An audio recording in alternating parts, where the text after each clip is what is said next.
Work it, make it, do it, makes us harder, better, faster, stronger.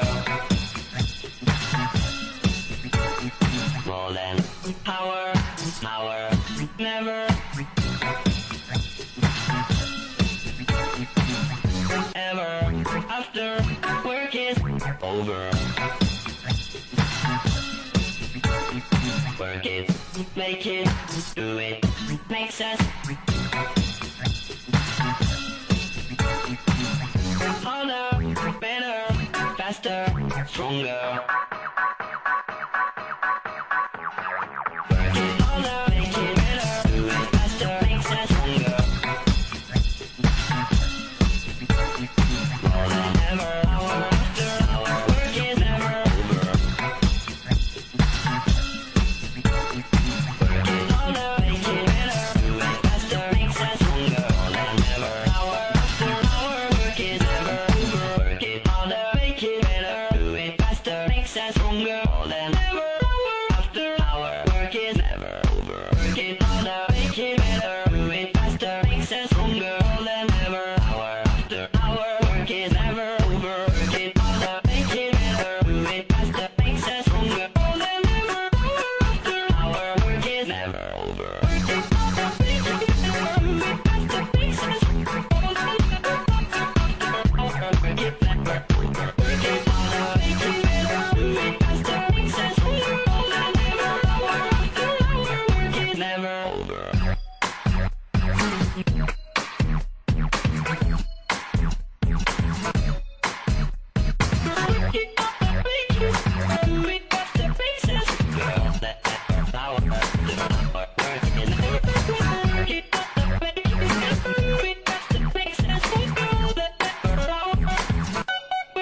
Never over. Work it, make it better, do it faster, makes it stronger.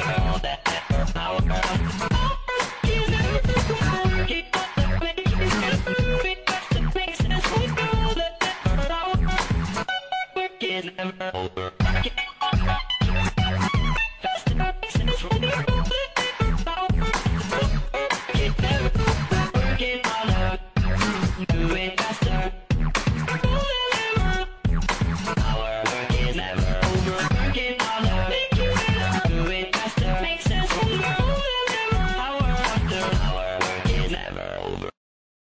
Welcome everyone to another two-tailed playthrough. This time I bring to you River City Ransom for the NES.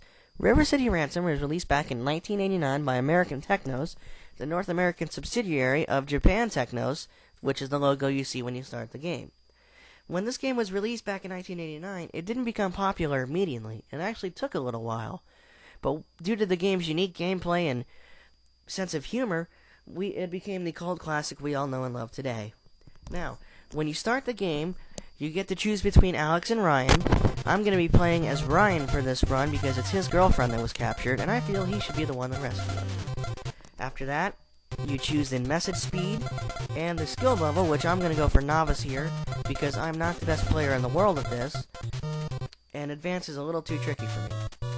Once that's over, you get the infamous message from Slick telling you that he holds the city captive and Ryan's girlfriend hostage. With his gangs of students and evil bosses, no one can stop him now. Meet his demands or else.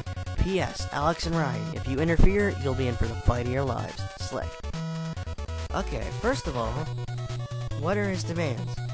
He's so busy describing the evil bosses, which sounds like a bunch of disgruntled Burger King workers, that he doesn't tell us what they are. And so, even if he does tell us what the demands are, I guess we should think about fulfilling them. Next, you actually get the title screen, which you'd think would pop up first, and then you're thrown right into the game. Now, the gameplay is very similar to Double Dragon in the aspect of fighting and the weapon system. You can punch and kick and beat up your opponents and pick up weapons and beat your opponents with them, throw your opponents at other opponents, beat your opponents with other opponents. The possibilities are endless. I'm going to go around here punching and kicking them as I tear them up. And of course, there's the most notable aspect of this game, or one of them anyway. When your enemies are defeated, they scream barf. That's right, barf. Not, oh, or no, but barf. And since each enemy has a different name, and they all scream the same thing, it's like they were prepped or something for you. Okay, guys, we're gonna go out there and get them. Remember, when you're defeated, don't swear or anything, just say your obscenity. Now go! Who knows? Now, also, there are 6 different weapons in this game. And for those who don't know, there's a wooden stick, which we've seen already. It's lying on the floor back there, and it was in the first screen. The trash can, which I just threw at that guy's head. Brass knuckles, which I think were on the previous screen, but may have not have been. The chain, which is one of the more notable weapons. A lead pipe, which is stronger than the wooden stick and just as fast. And a tire, which you can throw at people and bounce off walls and get a ride on. It doesn't go very far after it bounces off something, but hey, it's still fun to ride on a tire.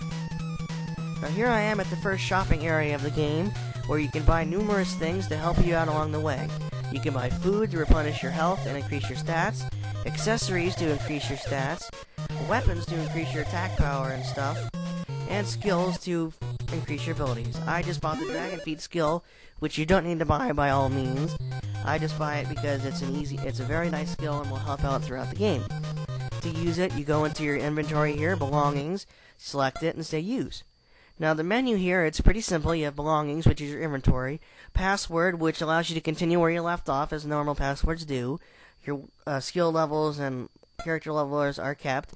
Level, which actually allows you to go back and change the difficulty level of the game, as well as the text setting, in case it's too hard or too easy. Status, which displays your character's status, and help, which explains everything I just explained. Now here we are in the 3rd level area of the game, which is another part of Sticksville. And as you already should know, or for those who don't, each area is occupied by a gang of students. What gang holds the area is completely random, so if it's held by a gang that you feel is too strong for you, you can easily go back to the previous screen and then come back forward to the current screen, and a different gang should be occupying it. You can keep doing this until there's a gang that you feel you're capable of taking out. The generic dudes were the first gang we fought, they're the easiest. Right now I am clobbering the jocks, who are a step up from the generic dudes, as I pick this guy up and throw him. Next, we'll probably run into the frat boys, who are a step up from the jocks, if not right in between the jocks and the generic dudes. Yes, here they are now. This is the last area of Sticksville, and the area of our first boss, as I use the trick called Death from Above. A little trick where if you jump onto a wall or background in the background, the enemies on screen will completely freeze. So then you can move in front of them, drop down, and wail on them before they have a chance to react. Now with those guys out of the way, I'm going to cover the first boss of the game, Moose, who says, Rocco says, we're not allowed to pass. But I'm going to use the Dragon Feet skill, which I'm sure you've seen before, which is a quick triple kick, similar to that of Chun-Li from Street Fighter. It's very powerful, about the same strength as the trash can, and can easily take out weaker opponents in one shot. It's also pretty fun to use, as it's, like I said, a Chun-Li imitation. Now I'm gonna go and buy some milk here to replenish my health, it's just a little low. You can either buy the item in the store and use it right there, or keep it with you in your inventory and use it later on. Either works.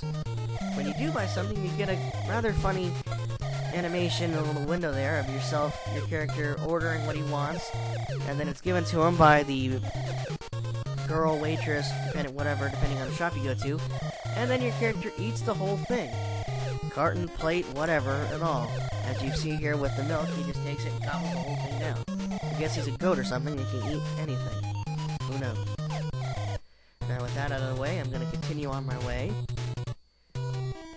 where we run into Roxy. This is Slickspade. She's here to tell us that the twins have taken Ryan's girlfriend. We already knew that. They think they're good kidnappers. Well, since they kidnapped her, I guess that makes them good kidnappers. Yeah, and now we need to save her. Apparently she's being held on RC High's top floor, and she owes her, so we must rescue her. And after this brief little warning, or tidbit of information, Roxy just completely disappears. I guess she's a ninja or something. Once she goes, I'm going to take the path to the north that is sitting there in the background and easily overlooked, that leads to the first optional boss of the game, Benny and Clyde. Now here I am just beating the living crap out of them, as first